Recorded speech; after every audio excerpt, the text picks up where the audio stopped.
Good morning and welcome to This Week with Advantage Coaching. I'm going to be talking about the pillars of success. Pillars of success, I see them as there are six, and they kind of work together. They work in parallel like pillars. And so the first set is marketing and prospecting, right? And the other is action and effort, right? And the final set of pillars that run parallel is competence and confidence. We're going to talk about competence and competence today. So when I meet with rookies all the time, they say, I ask them, where do you see yourself 6 months from now? What is it you want to create as your definition of success? What do you want to accomplish in the first 6 months, right? And almost all the time I hear back, certain goals and that kind of stuff, but usually they come back around and say, I want to be knowledgeable.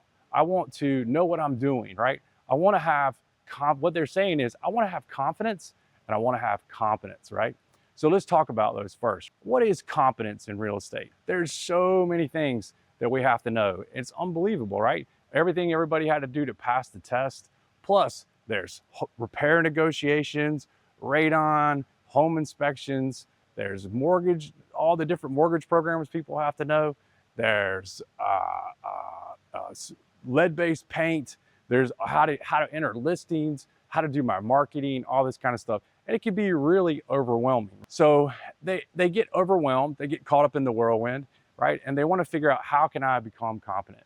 So the number one way is just simple, right? Just like an athlete or anything else. And that's practice, right? So you've got to practice. You got to do role play.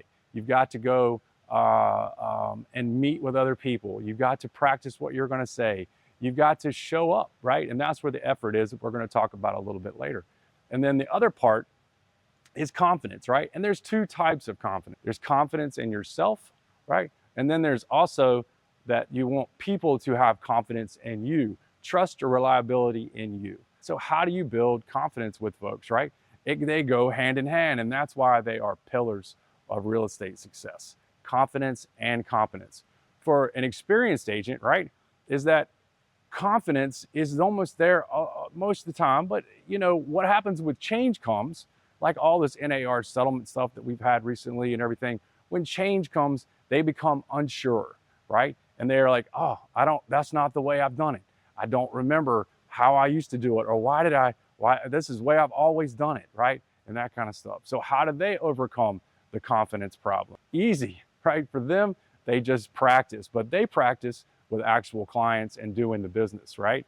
And so when they go on their first buyer presentation after the new changes, they come back from it and they go, Eddie, that wasn't so bad. I just needed to practice it. I just needed to make sure I knew what I was going to say and how I was going to talk about it, right? And make sure that I understood it. I want to make sure I understand it. I'm fully knowledgeable.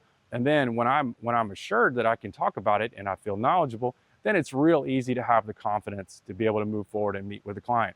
And what does all this create, and why do we want to do this? It's because obviously we want to have trust, that our clients trust us and they rely on us. That's the real reason everybody wants to have confidence and competence when they're dealing with their clients, is because they want the referral. They want people to believe in them. They want to be the realtor for life. And the way to get the referral, and this is one of those real estate laws out there, right? So this should be written somewhere, is that there's a real estate law. Basically is that if you do not exceed the expectations of the client, you won't get the referral, right? And so to exceed the expectations of the client, obviously you have to have knowledge from all the different things that you've done, being engaged, the effort and the things that you've learned, but also being confident that you know what you're doing, that you can help them, and that you can be reliable and trustworthy and help them through the whole process. So let's wind it up for this week. Real quickly, what action are you going to take with regard to confidence and competence this week? What are you going to do to help make yourself more confident as we go through these changes, right? And what do you need to do to be able to do that? Take action, right? I'll give you one other quick tip. How do you have that conversation with your new buyers as you're going through the settlement? One little tip that I've heard a couple people use and I really like is that when you're meeting with a buyer, you can say, hey, you know what?